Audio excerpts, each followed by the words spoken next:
In the quiet town of Gig Harbor, Washington, in early January 2022, a tragedy unfolded that would send shockwaves far beyond this small community.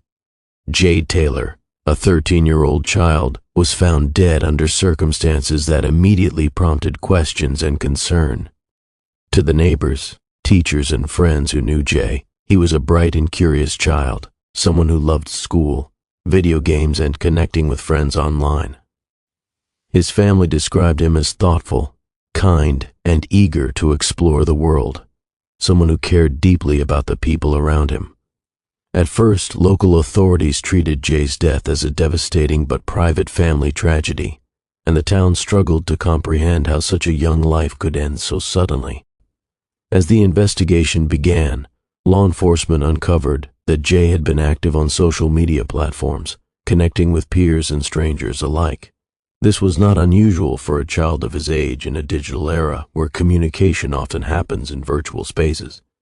However, investigators soon discovered that certain interactions were alarming. Adults had been engaging with Jay through online messaging, coaxing him in ways that exploited his vulnerability. These individuals were part of a broader network of people across the globe who sought to manipulate children through digital means.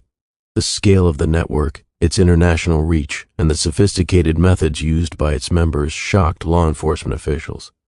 The FBI and other agencies quickly became involved, collaborating with international partners to understand the full scope of the situation.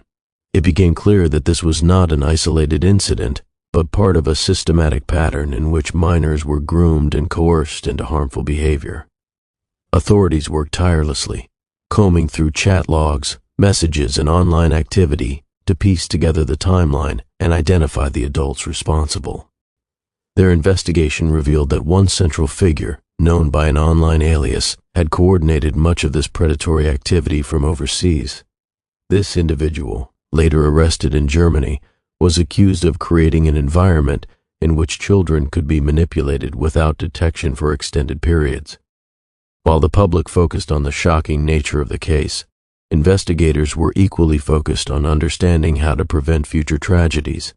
They worked to identify other potential victims, monitor ongoing online interactions, and disrupt the network that had ensnared Jay. This required not only technical expertise but also psychological insight, as authorities sought to understand the ways in which children could be influenced by adults online. It also highlighted the responsibility of social media platforms, which became a central part of the conversation. Questions about how platforms monitor, detect, and prevent abuse were raised, with the public demanding greater accountability and proactive measures to safeguard children. The response from Jay's family was immediate and courageous. Despite their grief, they became advocates for change, speaking openly about the dangers children face online and urging lawmakers to pass legislation to protect minors. They worked with advocacy organizations to raise awareness about digital safety, offering guidance to parents, schools, and communities about recognizing warning signs and intervening early. Their efforts also focused on education, teaching children how to navigate online spaces safely and how to seek help when they feel threatened or uncomfortable.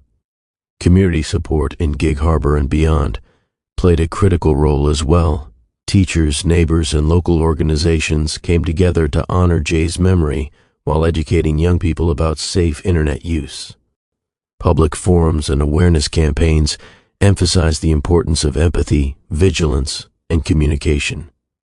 Experts in child psychology and digital safety contributed their knowledge, helping families understand how to spot grooming behaviors, how to report suspicious activity, and how to support children's mental health in an increasingly online world.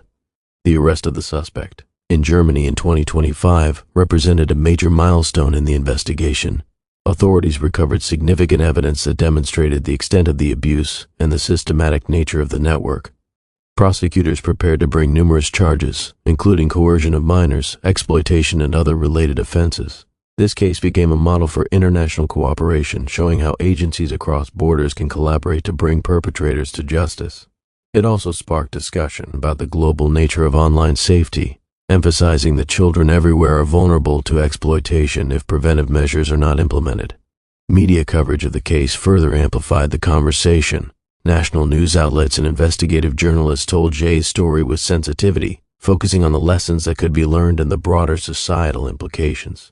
Documentaries and features explored the dangers of online predation, the psychology of grooming, and the legal challenges involved in prosecuting cases that span multiple countries.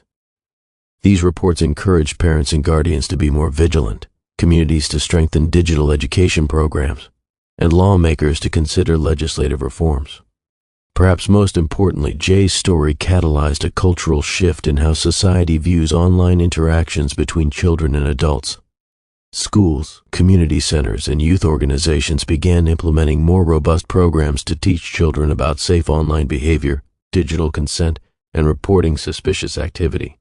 Technology companies faced increasing pressure to enhance monitoring systems, introduce safety measures, and provide resources for at-risk users.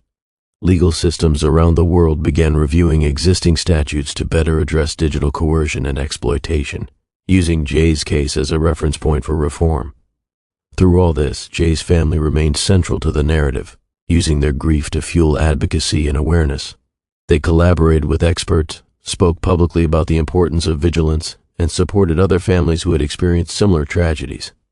Their actions underscored a vital truth, that even in the face of unimaginable loss, advocacy and education can create meaningful change and protect future generations.